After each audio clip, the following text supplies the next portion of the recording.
दोस्तों, ये रिश्ता क्या कहलाता है कि आने वाले एपिसोड में आप देखेंगे कि भाभी माँ और छोटी दादी नौकरों से कहकर घर से हॉस्पिटल चली जाती है। भाभी माँ नौकरों से कहती है कि तुम लोग वंश और कायरव का ध्यान रखना, वो दोनों घर से बाहर नहीं निकले।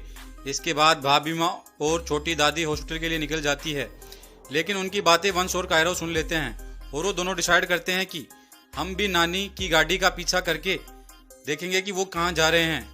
फिर वो दोनों साइकिल लेकर उनका पीछा करते हैं। फिर वंश और कायरव भाभी माँ की गाड़ी के पीछे साइकिल लेकर निकल जाते हैं। वे सोचते हैं ये लोग कहीं छुपकर पार्टी कर रहे हैं जहाँ बच्चों का जाना अलाउ नहीं है। उधर हॉस्पिटल में सब अपना अपना किडनी टेस्ट करवा लेते हैं और लास्ट में वेदिका भी अपना किडनी टेस्ट करवा लेती है।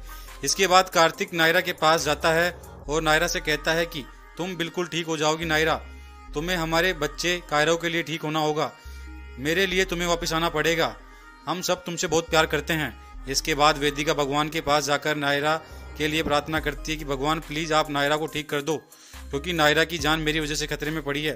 फिर वहाँ कार्तिक की दादी आ जाती है और वेदिका को कहती है कि तुम भगवान से प्रार्थना करो कि नायरा बिल्कुल ठीक हो जाए वेदिका, वरना मैं तुम्हारा जीना मुश्किल कर दूंगी।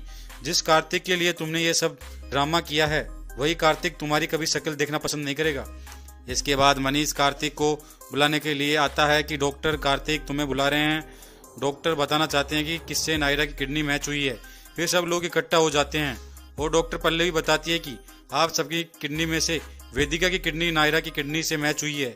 फिर सीनियर डॉक्टर कहता है कि आप वेदिका को समझा दो किडनी देने के लिए, ताकि हम जल्दी से नायरा की सर्जरी कर सकें, वरना बहुत देर हो जाएगी। फिर कार्तिक वेदिका को नायरा के सामने ले जाता है और वहाँ सब लोगों को लगता है कि वेदिका शायद अपनी किडनी नायरा को नहीं देगी। उधर कार्तिक वेदिका के सामने हाथ जोड़ता है कि क्या तुम मेरी नायरा की जान बचाओगी, उसको अपनी किडनी दोगी। फिर वेदिका कार्तिक से कहती है कि मैं नायरा की जान बचा लूंगी और उसे अपनी किडनी भी दे दूंगी, लेकिन मेरी एक शर्त है कि कार्तिक आप मुझे कभी अकेला नहीं छोड़ोगे। मैं नायरा को किडनी तो क्या कुछ भी देने के लिए तैयार हूँ, लेकिन अपना पति नहीं दे सकती, आपको हमेशा मेरा पति बनकर ही रहना पड़ेगा। उधर वंश और कायरव भाभी माँ की गाड़ी का पीछा करके हॉस्पिटल पहुंच जाते हैं और वंश और कायरव आपस में कहते हैं कि हमारी फैमिली के सारे लोग हॉस्पिटल में क्या कर रहे हैं, चलो हॉस्पिटल के अंदर चलते हैं। इसके बाद गायों की फ्रेंड हॉस्पिटल में वंश और कायरव को देख लेती है और तुरंत गायों के पास फोन करती है कि वंश और एक छोटा बच्चा हॉस्पिटल में नीचे अकेला घूम रहे हैं। इसके बाद सब लोग वंश और कायरव को हॉस्पिटल में ढूंढने लगते हैं और सोचते हैं कि वंश और कायरव आखिर हॉस्पिटल कैसे पहुंचे।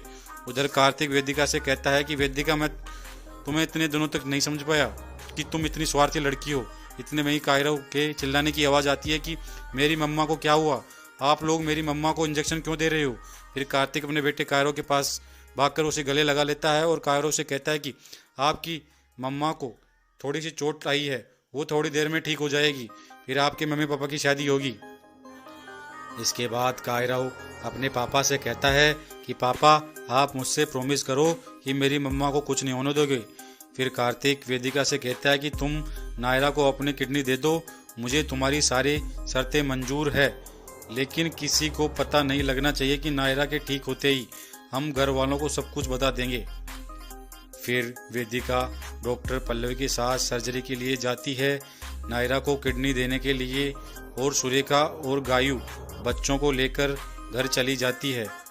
तो अब आगे क्या होगा ये तो हमें आने वाले एपिसोड में ही पता लगेगा, क्या नायरा की जान बच पाएगी या नहीं। तो दोस्तों आज के लिए इतना ही। वीडियो पसंद आया है तो लाइक ज़रूर करें और चैनल को सब्सक्राइब करना ना भूलें।